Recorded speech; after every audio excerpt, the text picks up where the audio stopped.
Hey guys, welcome. We're going to take a look at John Blumberg Golf Course in Winnipeg, Manitoba, Canada.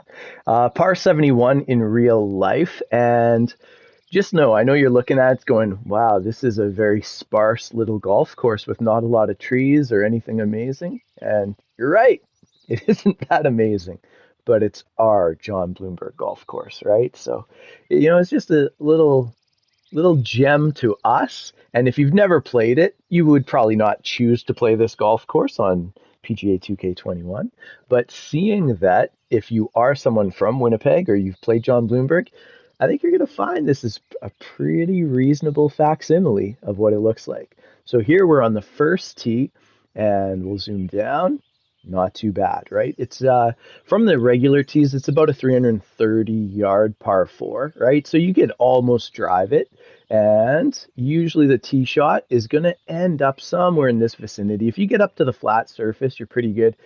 Our drives typically end up anywhere from here all the way up into here. You got the green side bunker on the front right, and these are the four pin placements we went with.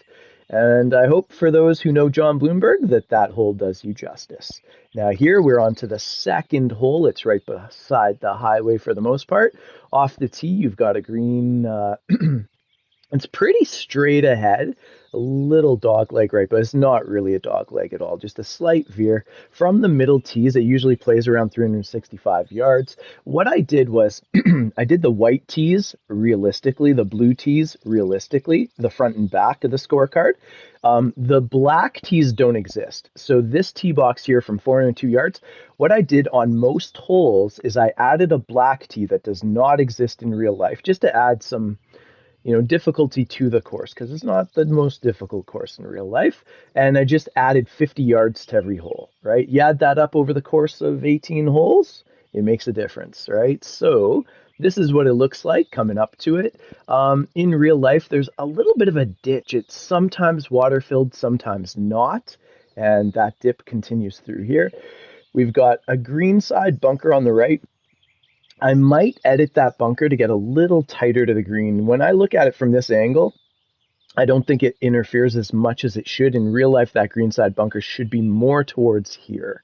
I have it a little too far to the right. But again, I'd like to think this is a pretty good facsimile of what hole 2 looks like. And we'll move on to the third hole. So it's surrounded by a little bit of a horseshoe of mounds and dips. The green itself is not terribly demanding, a light slope. Here we're on to the third hole, right? And again, 50 yards back for the black tee. And then here we have our blues and our whites. This is what it's really like in real life. And so hopefully that does it justice of what it's going to look like. And again, it's about 140 yards from that tee box. And we added 50 yards, to take from there. So that is the third hole. Again, for people who have never been to John Bloomberg, this probably does not mean much to you. But if you're a Winnipegger who loves Bloomberg, it's as if this exists. So again, added 50 yards. This tee box doesn't really exist. And then this is the back tee added. Hopefully that tee shot is somewhat of what it looks like. That bunker on the left's a little higher than it probably should be. We're going to back up top here. And what happens is, so from the tee box, typically when I'm driving this hole, I am aiming at this hill if you want to be greedy. And when you aim at this hill, your drive's going to end up somewhere about here. That's position A, right? It's risk reward though, because you literally could end up in that water, no problem. Some people will take it up here quite easily. You're not shaving that much off the hole, but you're shaving quite a bit, if you do carry that water. But again, risk reward. And there's a lot of plantation in the water and around the water that I've yet to add, but that's what the hole looks like. And again, if you know Bloomberg well, hopefully you think I'm doing it justice. And once you get to this point here, there's a bit of a mound on the right-hand side and a little bit of water that sometimes fills, but usually the ditch is empty. And there we have it. So this par 5, 475 yards or so, very reachable for most. And, sometimes you're even coming in with not too bad of an iron. Here, par 4, hole 5. Again, added the extra tee box as per usual, just added 50 yards. This tee box does not exist in real life. Made an out of bounds that when you're playing the game, see how it shows up now? When you're playing the game, it's just there all the time. And I just added all of this loose grass, like awful looking grass, just so people know it's OB. If you click, excuse me, click on the scorecard as you go, you would know it's OB, but some people don't click on the scorecard. So I just have this as a visual reference that you know it's OB. Again, in the game, you're not going to see the 5. You're not going to see the yellow lines on the ground. You'll just see it naturally. But I can't publish it till I'm done editing because you can't edit it after you publish it. So these are the tee boxes. 362 is what it plays. Again, hopefully I'm doing it justice of what you think it looks like. There's this bunker on the right. It's kind of sloping in. Anybody who knows what they're doing, like in real life, you're worried about spraying your drive. You don't want to spray it right. Very wide open on the left. The smart miss is over here. If I had $1 for every time I came in from this side, I'd be pretty rich.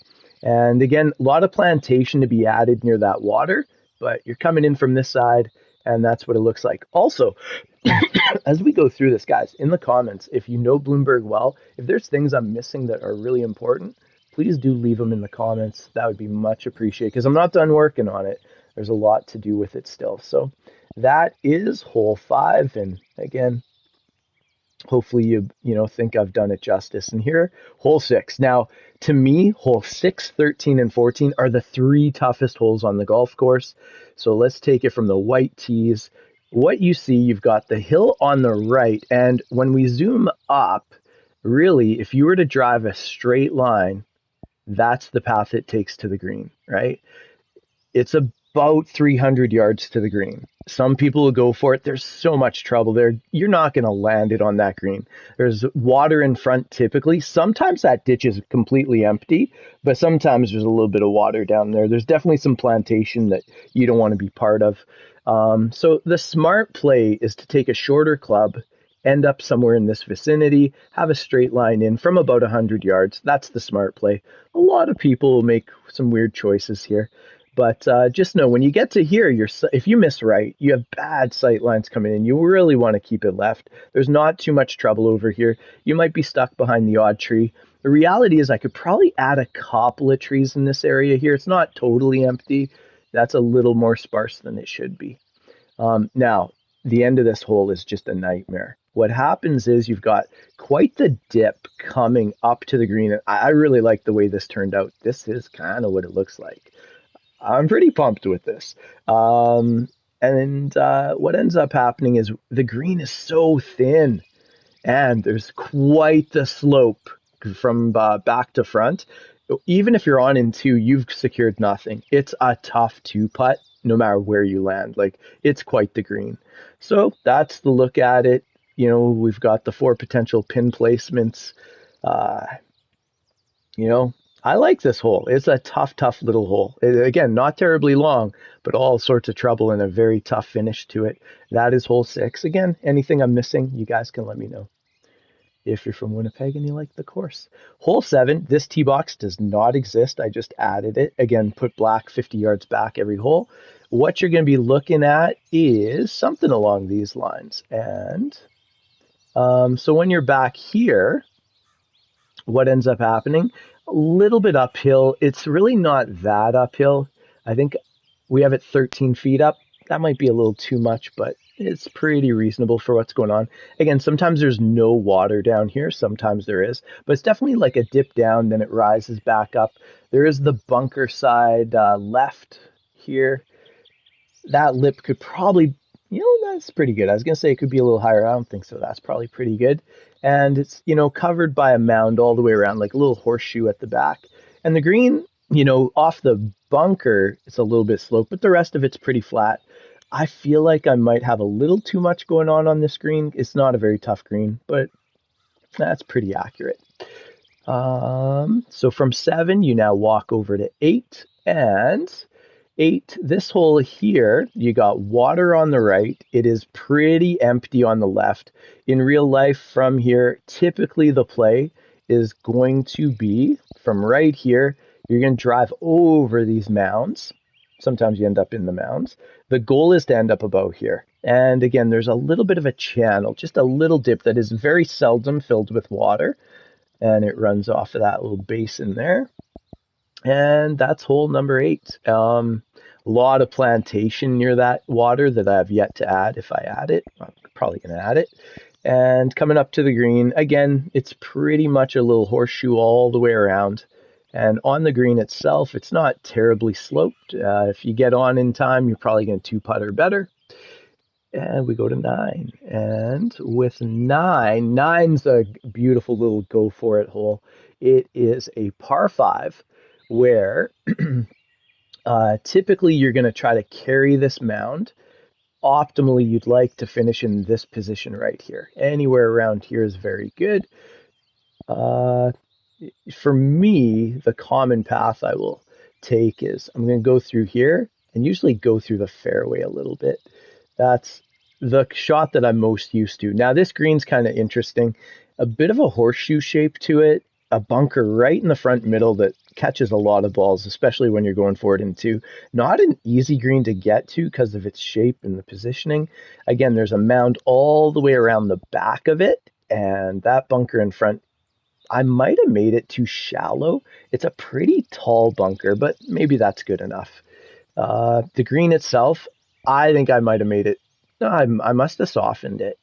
I had it kind of red a little too much all over the place, but here, there's still quite a bit going on this green. But in real life, this green's no gimme. There is quite a slope to it. So that is hole 9. If I'm missing things, guys, you let me know. That's a look back at it.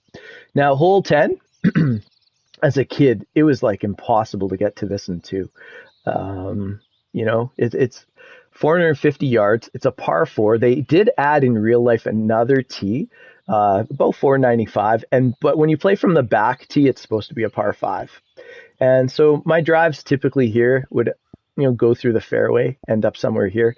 You don't want to flirt with the stuff on the left. There's water, a lot of plantation, green coverage through this water here. Sorry about that, guys. Position A would be if you could land your drive somewhere in this vicinity. You'd have about 130 left to the green. The green itself, again, has slopes at all sides. Not a lot going on. If you're on in regulation, it's a pretty flat green. So from 10, we head to 11. 11's very straightforward. 365-yard hole, roughly. You got 2 mounds on the left, little bit of trees on the right, but nothing too crazy. It's not like tree-lined where you lost your ball. Green's pretty flat. Fairway's pretty flat, I should say. And that is hole 11. Now, coming in from here, I tend to end up around these mounds somewhere very often, and you don't want to, but I'd rather be in the empty mound than in a tree.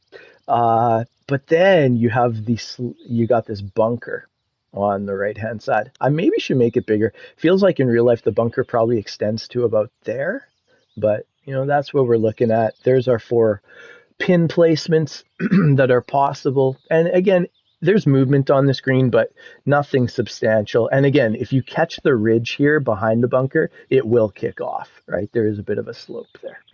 So that is 11. And from there, we head on to 12. 12 is a very straightforward par 3. Now, the scorecard says 175. There's no way it's 175 in real life. Usually it plays about 110, 120. We added this tee box here.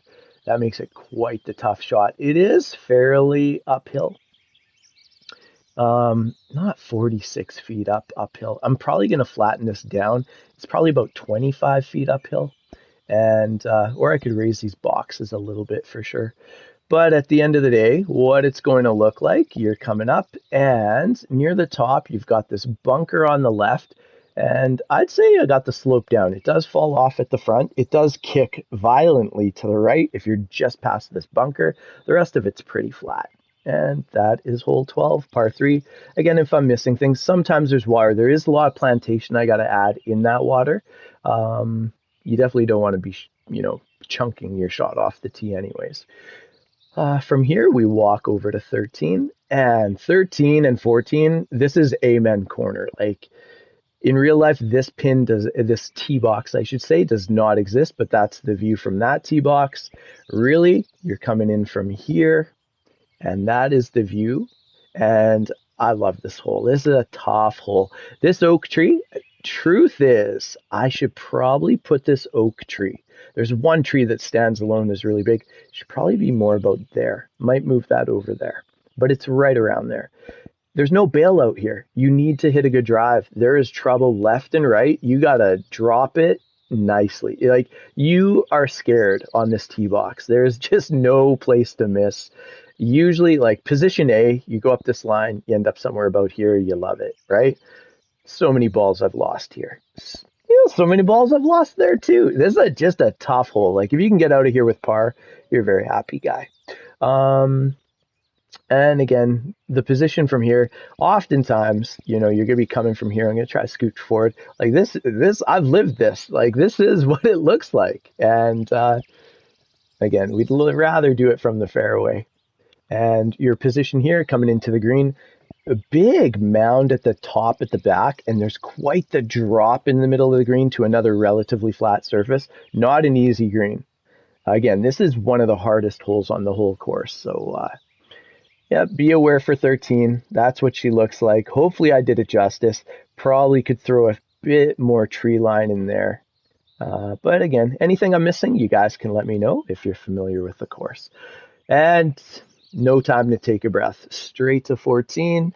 On 14 here, what ends up happening is we got a situation where we got trees up the right-hand side, as well as on the left-hand side, all the way through.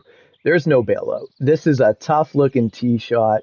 You are nervous on this tee. Now, you could take a 3-wood and kind of aim to end up somewhere around this vicinity. If you take a driver, you get into a really thin portion of the green. But even with the 3-wood or the driver, there's not a big bailout to either side. It is very, very demanding. It's a tough tee shot. But that is 14. You got water all the way up the right. There's just no bailout. Little dip right around this area here. Actually, the little dips right around here. I could probably make this more pronounced, but dig it a little deeper without hitting water, because this never has water in it, but there is a bit of a dip there. And we come up here. So again, your second shot, you're probably, if you go with 3-wood, you might be closed from the green where you have to advance it to about here. If you can position yourself up the right edge, now you can go for it with a 3-wood from here. Tough shot though. You got to keep it skinny the whole way. Not a bad hole to secure that you're just going to take 3 shots. Simple off the tee with maybe a hybrid, simple with your second, leaving yourself even 130 on your last shot. So here we're at 120 yards. This is what it looks like. There's quite the drop. Like, this slopes down right about here. It starts sloping down. I haven't pronounced it very well. Like, you can't tell that you're really coming up to it. This should drop a little sooner, a little deeper, and come up a little bit more. But it's somewhat accurate. And again, there's this all the way around it. You don't want to be right here having it chip back. You have to land it very delicately. And as you can see, the green pretty hard here. It should be more red all the way across this top, but then it does somewhat flatten out over here. But looking back, again, it's not an easy hole. There's absolutely nothing easy about it. You can finally breathe when you get to 15. 13, 14 probably beat you up pretty good. And then 15, you have Bailout City, right? You can be a superhero. Go for the green. There she be, right? And that plays as about 320. In real life, it plays more like 268. Yeah, really. Probably going to yards to tee blue. Yeah. Honestly, I'm probably going to have to move these tee boxes up a little bit. That's a little bit. Yeah, I'll have to check out the card. Really, it's more of like 260 from the front tee. Maybe 328 from the back, and then we have this fictitious tee that we set all the way back here. Yeah, so we'll play with these tee boxes because, again, there is a drivable option from the front where you're flirting with disaster, obviously, but it is somewhat doable. Again, Bailout City to the right. When I'm driving here, I'm usually aiming right edge of the fairway. I'm actually going for the green and missing 3/4 of the time, but smart guys would put it right about here, just inside the fairway. And if you miss, so be it. You end up somewhere in this spot here. I've been chipping sideways, probably 50 times in my life where you're just coming from here. And that's what it looks like from that angle. Again, guys, if you're familiar with it, let me know if I'm missing anything of relevance.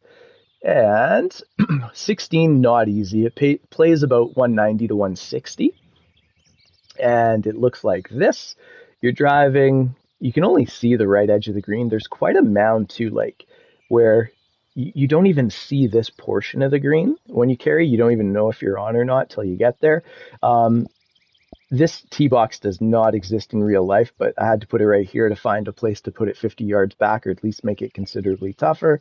From here, it'll play 214. That's tough. 183. Where are we at? Yeah, 183, just because that's about as much space as I had. And in real life, the most it'll play is 190 and 154 from the front, which is actually a little generous. Usually even from the front, it's about 160, 165. But that's what your tee shot's looking like on 16.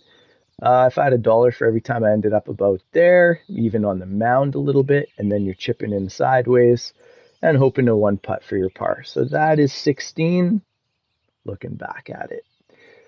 17. This is probably the hole that I did the worst job on of all. Why? Just because landscape-wise, I just didn't have the room to do it any other way. Maybe, what I might do is from here, every other hole distance-wise is bang on. This one, down the center of the fairway, it's accurate from here to here, but I just made the angle such that you could almost feel like you can hit you can hit the green from the tee box. You can't. In real life, it's a really long hole. So I put this tree here to make it that the most you could do is carry out this line here. And that leaves you with this approach shot, right? So that would be very best case scenario, which again, the hole is tougher than I made it. What I might be able to do is sneak this green into like right here. And that would be a difference that would be helpful. And be a little bit more symbolic of where it actually goes. It's close though. This black fictitious tee, those trees make it that you pretty much have to drive out to here, making it a very tough hole. This one, again, you could probably carry it to about here. Again, in real life, there's no way you could drive this green. And from the white tee boxes, I guess I could add more trees, for this line here, because this is actually quite drivable in the game, and in real life you couldn't from the white tees. Yeah, 268. So I probably should put some trees in here just to kill that white tee box, or I'll just bring the white tee box a little further back. Yeah, there you go. So that is 17. Again, it's mimic 17, but it is the least bang on to a facsimile of the hole. But that is 17. And then 18, coming in, last hole on the course. You've got 3 big mounds on the left-hand side. There are people who try to drive towards the green. You're never really going to reach it, but you could probably get to about this vicinity here. There's some substantial trees on the left-hand side. Smart people will, use a hybrid or a 3-wood and just finish about here. Typically, I'll try to drive just over this mound and finish somewhere in that vicinity. Again, if you're a really big hitter, there's a chance you're going for here, but that good luck is not a good play. I usually end up somewhere in about this vicinity, and believe me, when I put I'm going to go to settings, so I take away that yellow, and when I go to here, that is what that shot looks like, and when you come up to it, there's a big little dip right around here that continues on through. And this green is not easy. As you can see, the slope from the back left edge down to the right is quite substantial. And obviously, they're not going to throw a pin. Go back to edit. They're not going to throw a pin here. Like, that's just impossible. Impossible here. But believe me, if you are here, you are blowing on this putt and just praying you can stop it. Smart money is putting it below the hole and not getting too far past it, but that is what 18 green looks like. Due to various circumstances, this is my 3rd time making Blumberg. Something about the autosave feature that doesn't exist, and then I tried to make it without doing the proper layout. I just did it 1 hole at a time in a straight line, not intertwining them appropriately the way it really is. So here, like when I take it out, see how this is what Bloomberg is like in real life, like the way they all connect and, 9, you can see 10, etc. And when I did it the last time, what I did was the second time through, I'm like, that is so much wasted time without saving properly. So I just did like hole 1, hole 2, hole 3. Then I went to here, hole 4, hole 5, hole 6, but that's not how it is in real life. So when I saw it on my play test, I'm like, this is garbage. Looks like an 80s computer game. So I redid it again with the proper configuration, and that is what she looks like. So do let me know in the comments below things that you liked about it, especially if you know the course well. Again, in real life, it's not some gem that people travel to play. Most people in Winnipeg ignore it. But those who love it very much. It is quite the cool little course. Okay, so thank you much for tuning in, and hope to see you next time. With that, KMAC 33, have a great day, guys.